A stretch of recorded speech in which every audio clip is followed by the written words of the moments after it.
Jadi pengusaha kelor tuh dulu agama kecelakaan sejarah, dan tidak niat tadinya juga.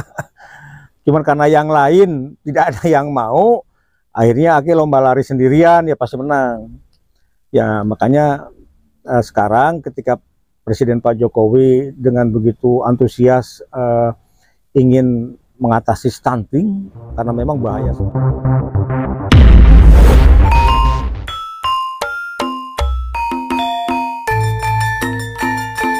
Selamat datang di Kampung Kelor Adi Sumarmo, tempat yang menjadi inspirasi bagi memakmurkan bumi dengan cara yang mudah dan murah. Di sini, kami memiliki visi untuk menjadi tempat wisata edukasi yang menyediakan pembelajaran tentang pentingnya tanaman kelor bagi kesehatan dan kesejahteraan masyarakat. Dengan luas area sekitar 1,3 hektar, Kampung Kelor terletak di Desa Ngesrep, Kecamatan Ngemplak, Kabupaten Boyolali, Provinsi Jawa Tengah. Pengelola dan penanggung jawab usaha kami adalah Aidudi Krisnadi, yang memiliki visi, misi, dan strategi yang jelas. Tujuan utama kami adalah meningkatkan derajat kesehatan dan kesejahteraan masyarakat melalui pemanfaatan tanaman kelor. Nanti dipangkasnya 75 cm. Nah, sehingga kalau sudah dipangkas, dari sini akan muncul banyak. Nah, di daunnya kalau dibiarkan tinggi, dia akan susah panennya. Untuk plaster daun seperti itu. Maksimal ketinggian berapa? 75 cm ya, dari tanah. Iya. Jadi kalau kayak di Blora, kebun kelor kaki itu kayak kebun teh 3 hektar.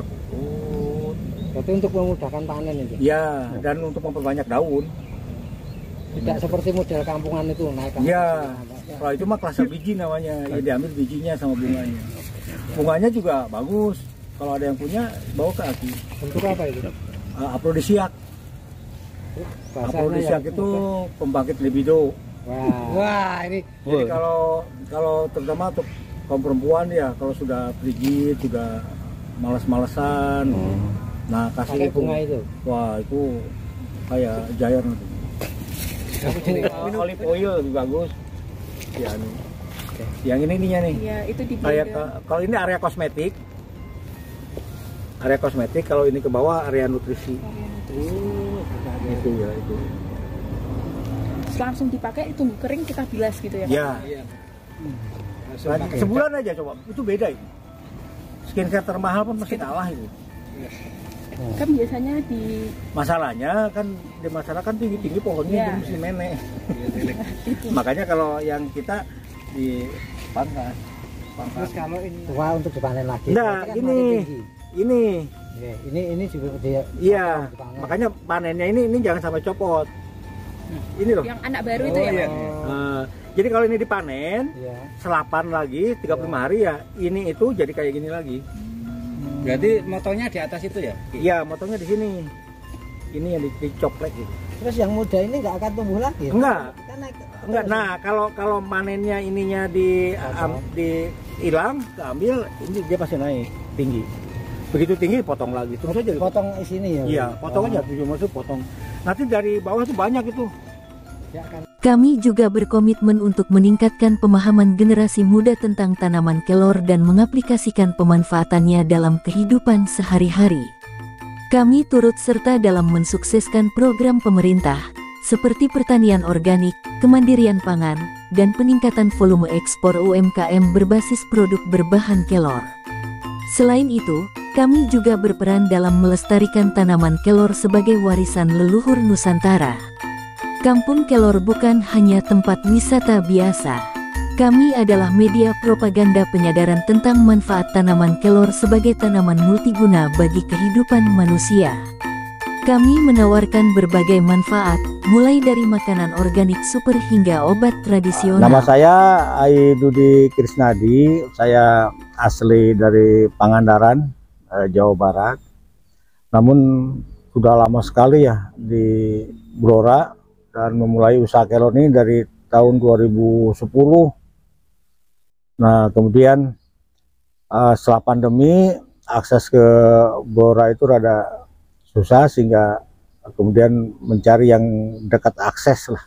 Nah, kebetulan di sekitar bandara ini ada yang bisa dikelola. panggilan umum itu Kang Dudi, tapi di media sosial itu Aki Pangebon. Aki Pangebon Kelor. Nunggu. Ada ide awalnya gimana? Awalnya itu sebetulnya panjang ya dari 2010. Waktu itu Aki kan LSM yang bergerak di pemberdayaan masyarakat sekitar hutan Jawa Madura. Nah, waktu itu Aki melihat bahwa kantong-kantong kemiskinan dan kekurangan gizi atau itu ada di sekitar itu, sehingga masyarakat mau nggak mau akhirnya akses ke hutan dan terjadi penebangan liar dan sebagainya. Itu tidak pernah selesai dari zaman dulu, sehingga Aki berpikir solusinya memang harus meningkatkan derajat kesejahteraan dan kesehatan masyarakat. Nah, ditambah waktu itu zaman Pak Presiden Susilo Bambang Yudhoyono itu masih punya hutang MDGs, terutama tentang gizi.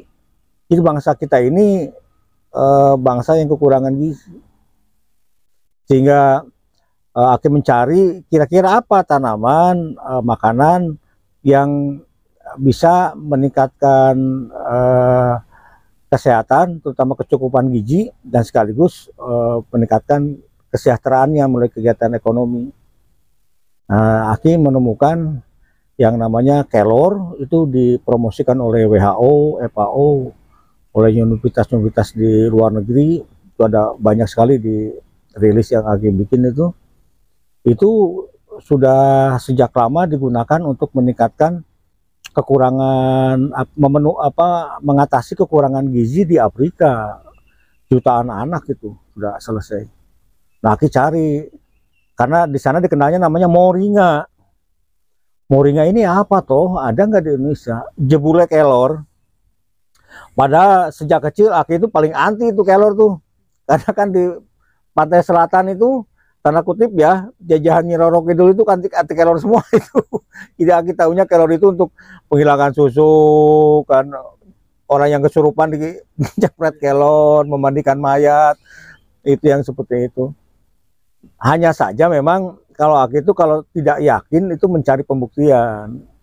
Nah, Aki cari pembuktian, kaget, ternyata dijelaskan dengan sangat lengkap secara ilmiah dan tidak bisa dibantah. Uji laboratoriumnya, dan itu university, dan itu lembaga-lembaga dunia yang terkait kredibel di bidang kesehatan dan gizi. Hanya kita coba dari tahun 2010, ya gitulah, kita tahu orang Jawa juga sama kayak Aki dulu berpikirannya kelor itu magis ya. Nah, tapi tahun 2012 Aki sudah mulai bikin produk dan mempromosikan ya, propaganda penyadaran tentang penanaman dan pemapatan tanaman kelor. 2014 kemudian waktu itu Kasat Pak Gatot Nurmantio nyambung menjadi Panglima TNI, itu mengaplikasikan ini dengan almarhum Pak Doni Munardo waktu itu Danjen Kopassus, dan remnya Pak Majen Ahmad Juliarto itu di NTT, dan itu berhasil.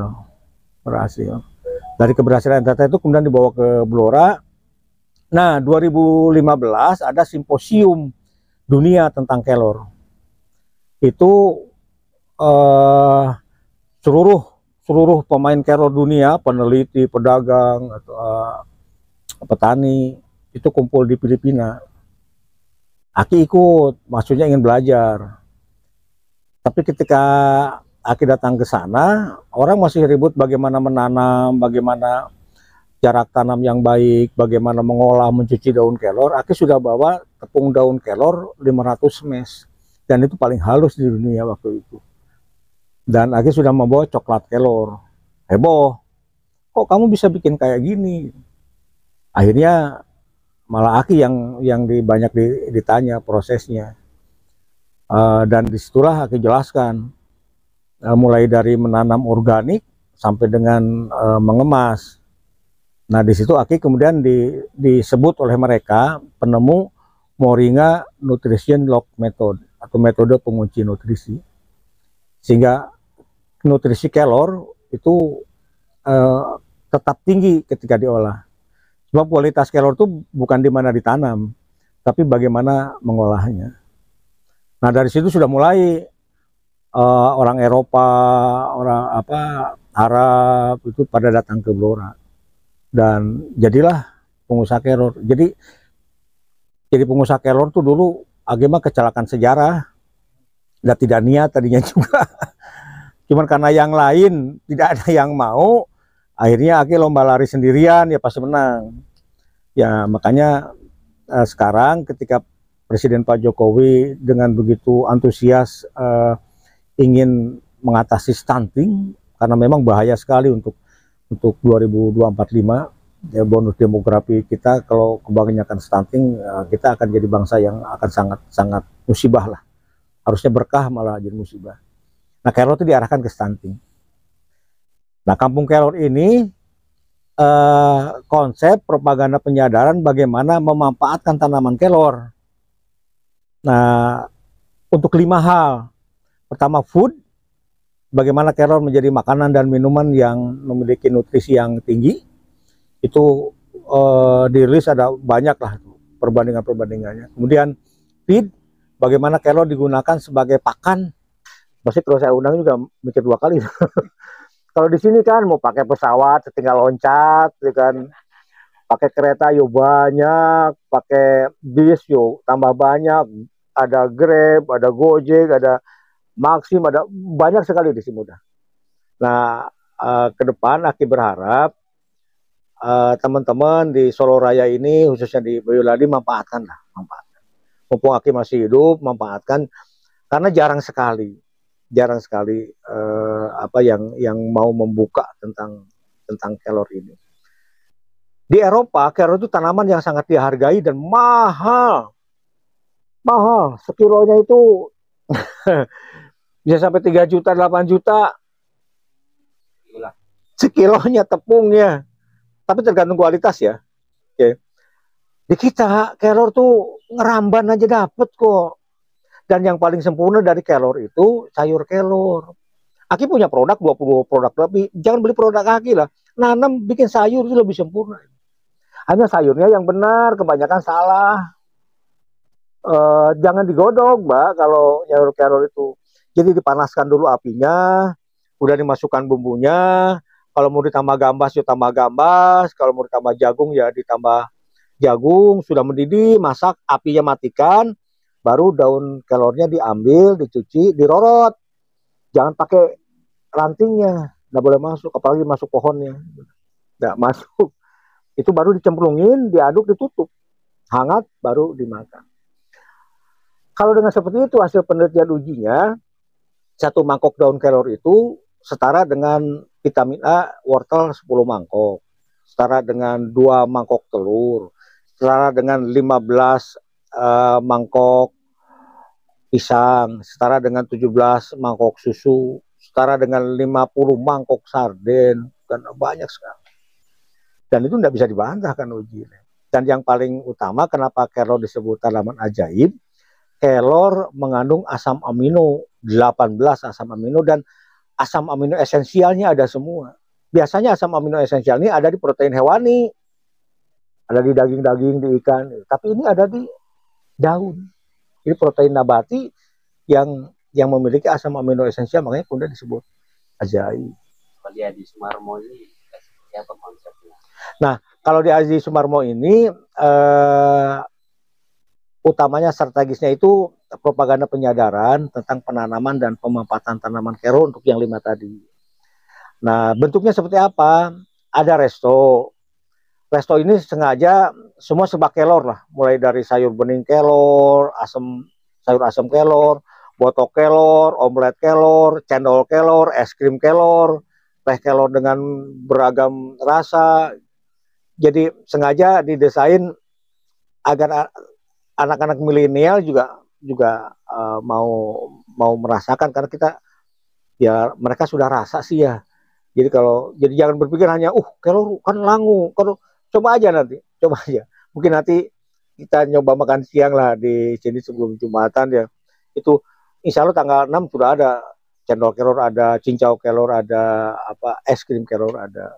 Yang kedua pembelajaran. Aki membuka pembelajaran tiap Jumat, Sabtu dan Minggu. Yang one day workshop ada, bagaimana budidaya sampai mengolah membuat teh misalnya, teh kelor. Kemudian ada juga yang lengkap 3 hari, itu mulai dari budidaya sampai bisnis ekspornya, itu Aki buka. Untuk yang 5 hal tadi, untuk bagaimana membuat makanan, membuat pakan, membuat pupuk, membuat kosmetik, dan membuat obat tradisional, itu kita ajarkan semua di sini.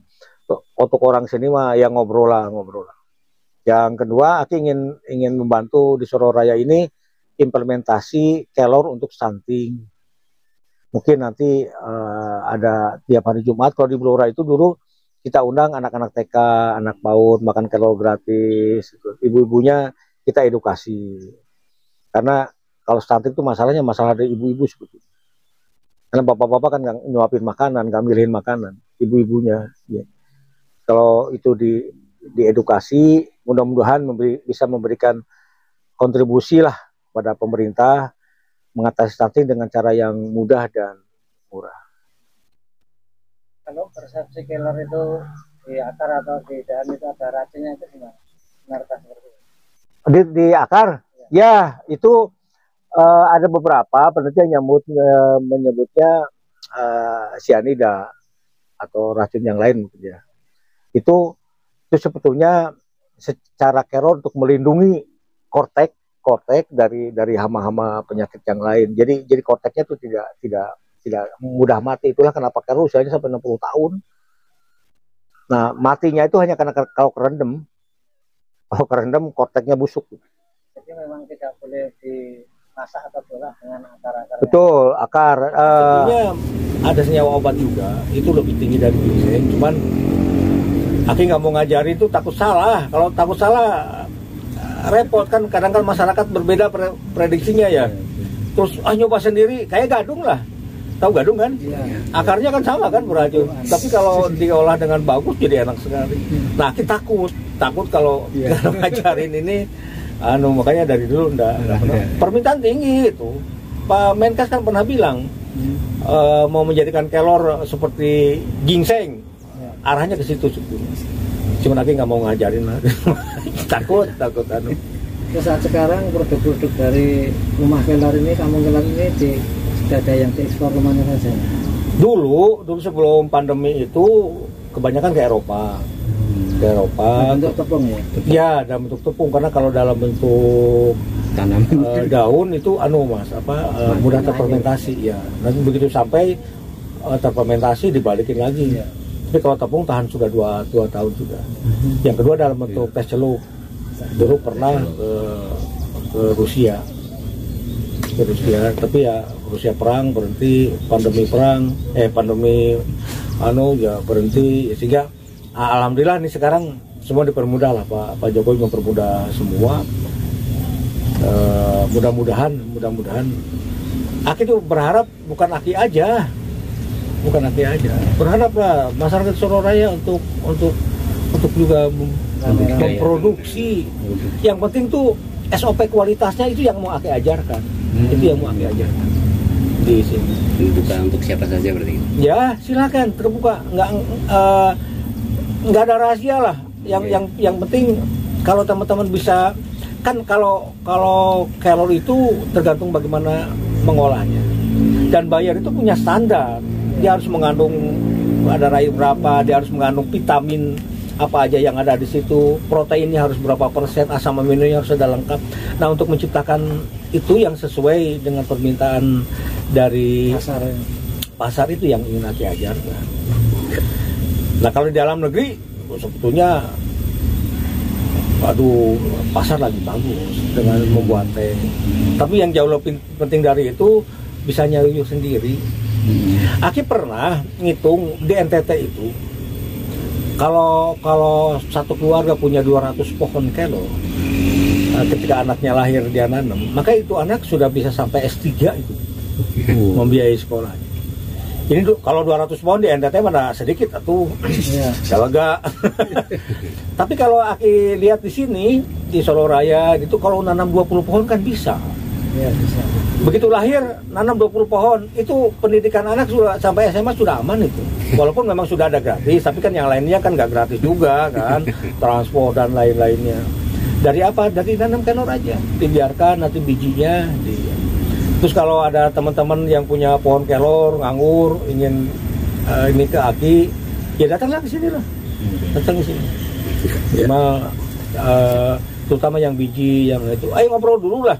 Sebab resikonya ada di Aki. Kalau teman-teman nanti petani suplai tidak sesuai dengan SOP, yang di ban itu Aki. Iya, betul. Yang ngajak. Iya, pernah rugi miliaran sering dulu, makanya di stop suplainya, di stop. Ditambah pandemi lagi kan nggak bisa. Tapi kalau di sini, Aki ingin, ayo ngobrol dulu lah. Ingin apa? Termasuk juga nanti ada lomba, misalnya membuat makanan berbahan kelor, jajan pasar misalnya, cenil kelor, kayak gitu-gitulah. Solo Raya ini padat dengan tukang makanan itu. Cuma satu aja yang Aki belum bisa itu, memasukkan kelor ke gudeg. Ke pecel udah bisa. Ke urap bisa. Ke gudeg itu masih bingung di mana masuknya. Masih itu PR. Menu nanti banyak di sini. Ya, semua itu ada. Semua di sini ada prasmanan murah 20.000. Oke.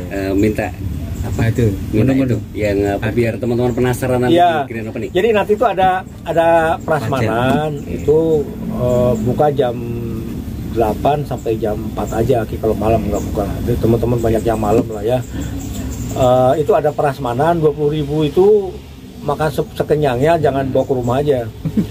Ada sayur kelor, ada sayur asam kelor, ada botok kelor, ada omelet kelor, ada pia-pia kelor. Pokoknya serba kelor aja di situ udah ada. Gitu. Kalau yang adisionalnya ada banyak, ada kalau minumannya itu ada cendol kelor, ada cau kelor. Nah, ini teman-teman di Solo Raya kalau punya daun cincau, tahu cincau kan? Cincau hijau tapi ya. Kita bukan gini. Sini ngobrol lah, Siap. Terus kalau es krim kelor dan ada mixologi, moringa mixologi. Jadi teh kelor. Bayangkan mixiui. Bayangkan momoyo, itu semua ada di sini tapi basicnya kelor. Jadi es krim, memang disajikan moringa mixologi itu seperti bartender. Yang tadi dilihat itu dia dicampur dengan beragam rasa. Termasuk juga kalau ada yang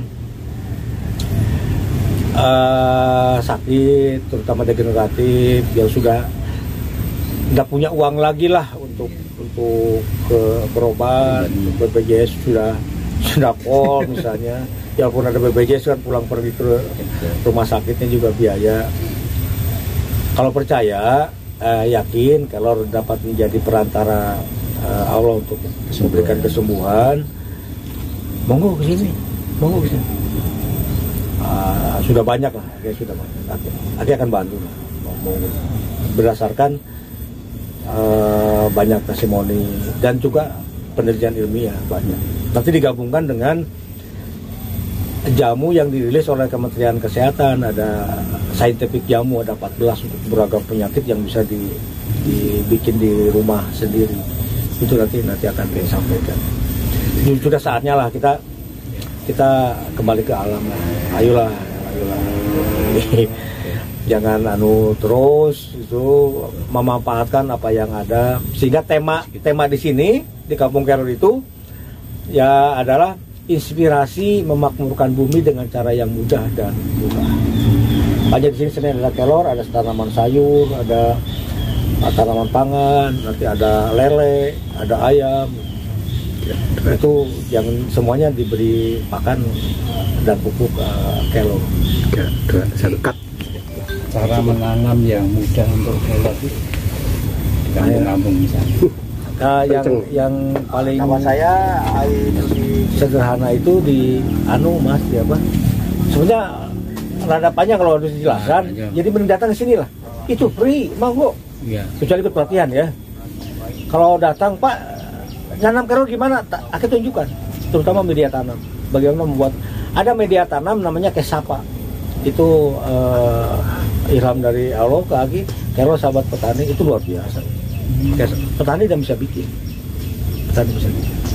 Makanya ke teman-teman di dinas pertanian, di PKK, terus BKKBN, dinas kesehatan, mau lah kita berkolaborasi lebih enak. Teman-teman wartawan juga kalau nanti mah ada daerah sini makan siang mampir lah. Aki seneng. Kalau misalnya ada liputan di sini, wah kangen kelor, ayo datang aja lah, datang aja. Aki seneng kalau ada yang mau makan kelor tuh, nggak semata-mata bisnis kok. Ini propaganda kok. Satu G, pesannya kepada masyarakat Solo tentang kelor dan kesehatan. Ya. Tidak ada satu pesan G. Kelor itu sudah digunakan ribuan tahun. Nenek moyang kita, saya yakin deh di Solo juga begitu, karena Aki lihat banyak tuh tanaman-tanaman ini. Itu digunakan sebagai basic untuk menjaga kesehatan dan kebugaran. Hanya saja dulu Aki memprediksi Belanda itu tahu percis, karena itu kan sudah sejak tahun 1857 kelor itu diidentifikasi, dan mereka juga mengirim kelor dari kita.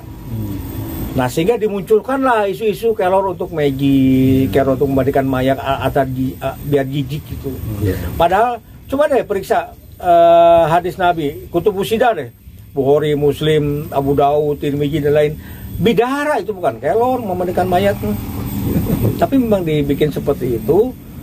Nah, jadi ayolah kita bisa kok sehat dan sejahtera. Sehat dulu lah. Sehat dulu lah. Setelah itu kalau ada lebih kelor, mari kita ngomong kesejahteraan dengan peningkatan pendapatan. Walaupun kecil. Sebenarnya dengan kita sehat tidak ke dokter juga itu sudah mengurangi pengeluaran. Jadi mari manfaatkan Aki ada di sini, teman-teman tidak usah ke Bora lagi. Di sini semua ada pertanyaan tentang kelor, insya Allah akan Aki jawab, dan sama sekali tidak ada yang dirahasiakan di sini. Ingin buat apa, ingin bagaimana dengan kelor, insya Allah Aki akan jawab. Jangan sungkan untuk datang, dan gratis. Masuk ke Kampung Kelor itu gratis. Nih. Iya. Sip, dah.